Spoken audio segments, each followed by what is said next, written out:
Today I want to show off a new feature of my Saber Box and kind of how to set it up and run it. So we're going to start by looking at Google Colab. Pull up Google Colab. Bump, bump, bump. Pew. Let's see here. Switch Google accounts. There we go. This is a blank Google account so you can kind of see what's going on. You want to go to your GitHub tab. Bencone 2004. This will bring you to my GitHub repository. And what we're looking for here is Saber Box October 2020. So this is a Saber Box where I can basically take a link from a YouTube link, and from there you can basically just run it straight off of all off the internet. Don't have to download any files. Kind of convenient. Well, a couple files. You'll see.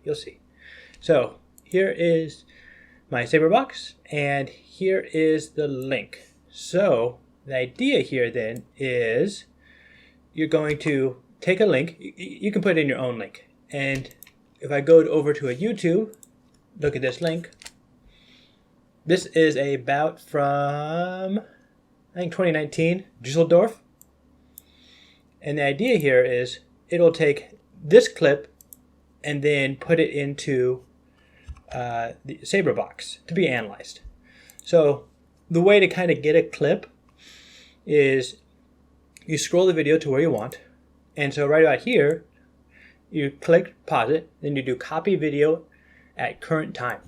This will give you a URL kind of like so, where this t equals whatever is the number of seconds since the clip started. So you go over to the Google, there we go, Google Colab, paste in your link, make sure there's little quotation marks on each side. And then one other thing you're going to have to do is you're going to have a Google Drive account. So you probably already have a Google account, so you probably already have your Google Drive, but you might not be using it. So there's two files you need to have in your Google Drive. So the two files you need are this, which is a model, an AI model for basically recognizing the bell guards and torsos, and also the scoring boxes, but it's not very good at that. The second model is my right-of-way model. This one is built basically from the ground up. That's why it's so much smaller. This top one was built using transfer learning. And the right-of-way model basically takes the data and then actually determines right-of-way based on the positions, acceleration of the bell guards. So these are the two files you're going to need in your Google Drive, top account, just my drive. Links will be in the description below. Just upload them to your Google Drive. And then you take your Google Drive, check your runtime, make sure your runtime is GPU, graphic processor unit. Basically that means you can use a video card with it. Otherwise it won't work. Runtime, run all. To start it, warning, this notebook is not authored by Google. So basically this is saying that you're running a Python notebook or Jupyter notebook that, you know, someone else did it. You don't want to be, you might be messing with the computer. It's a good suspicion. So you should be careful of what you're running, just running strange notebooks. But this one's pretty safe.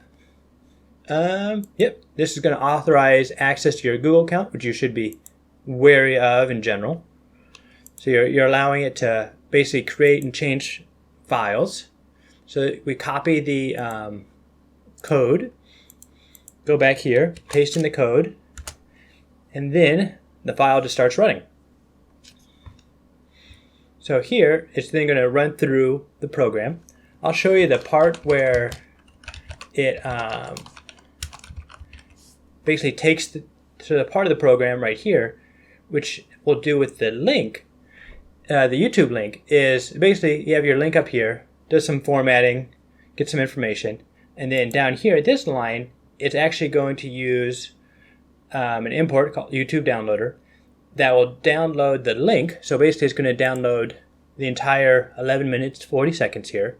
And it's going to take that after we have that downloaded, and then it's going to use FFmpeg to basically slice it up and then take the 100 frames from the time that we wanted. So we have position, so that I think it was 225. So basically go 225 seconds in, and then it'll take the next 100 frames and then re-encode that as another clip until it basically creates the little clip for you.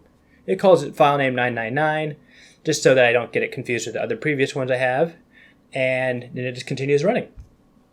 So from this point then, it's going to be analyzing the clip. And this might take a few minutes. It's quicker than you think. One thing issue is since it copies the whole clip, it's not that big a deal for like an 11-minute clip, but you're talking about like 3 or 4 hours, which is a lot of fencing streams are. It can be a while, but it's quicker than you think. Maybe it's a few minutes. So like copying a couple gigabytes over doesn't take that long because, well, I don't know why, but I'm suspecting it's because YouTube is kind of owned by Google. Google Colab is owned by Google, and so you're basically transferring a file from one Google server to another. So it's surprisingly quick. So I'm going to let this run for a while.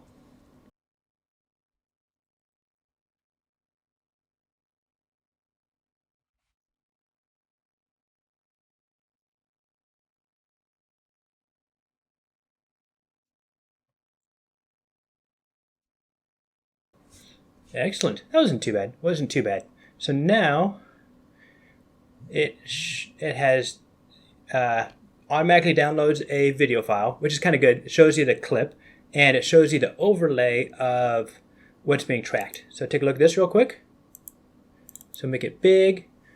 So we look at this, and this is the clip starting at 225 seconds in. So if we slow this down a little bit, some cool things to see here. Slow. You can see that right here, this is the bell guard, and this is the horizontal position of the bell guard. The horizontal position is all that is really looked at here. And so when it goes along, maybe I slow it down too much.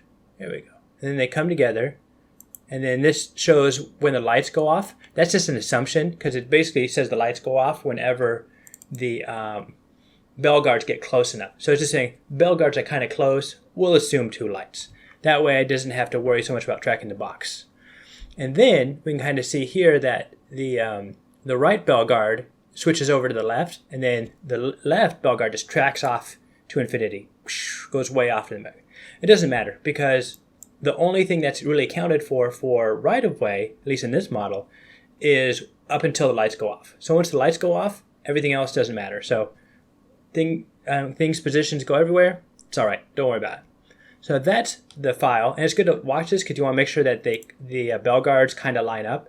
You can see how initially they start off and then they kind of click into place. That's because it uses the first 10 frames to kind of get the initial on guard position, and after that it starts actually tracking.